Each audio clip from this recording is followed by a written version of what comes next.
Okay, so now let's have the detailed look at the first type of invocation for our Lambda function that we have been like seeing here, which is synchronous invocation. And uh, and we are doing the synchronous invocation like when we are using the CLI and the SDK and the API gateway, or even an application load balancer. So what does this mean like by synchronous? So that means that like we are waiting for the result, and then the result will be returned to us, like any errors that come backs to us must be handled on the client side. That means that if my Lambda function fails and I just invoked it from the console, I want to click on the retry button to retry it. So that means that like any time there is an error on Lambda, the client has to figure out what to do. Do you want to retry, or do you want to do the exponential backoff, like etc.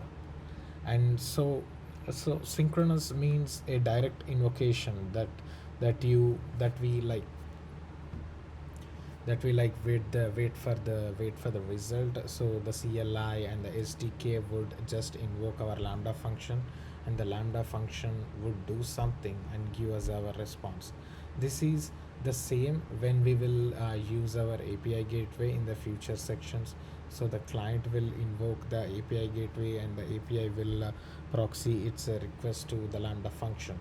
So it will invoke the Lambda function for us, and the Lambda function will give the response to the API gateway, which will give us the response. So in this schema, we are just waiting for the response that makes it makes it as a synchronous type of invocation. So here in this particular video, if we take a look, the ways to invoke the like AWS Lambda function, which is the synchronous invocation, asynchronous invocation, and pole based invocation.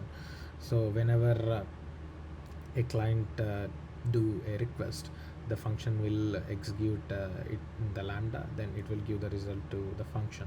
Whenever that is the synchronous, whereas in the asynchronous, whenever the whenever like someone places an order which runs the Lambda function, when it exceeds the throughput, then those events will be stored in the event queue, and later those events will get into the dead letter queues, where the failed invocation events are stored. Then our like Lambda function can read those events which are being like failed to read from the client. And here, whereas in the poll based invocation, our user will send the events to the event source mapping, which is the event queue, and from event queue, the Lambda function will read each event without missing or without any loss. So this is the poll based event source mapping. So now let's look into the services that are synchronous in Lambda functions. So there are like different types of services which are there in the synchronous invocations. And we have like the user invoked, service invoked, resources, and other services. Whereas in the user invoked, we have elastic load balancing, Amazon API gateway, Amazon CloudFront, S3 batch operations. Whereas in service invoked, we have AWS step functions, AWS Cognito, and whereas in the other services, we have Alexa, Amazon Lex, and Amazon Kinesis.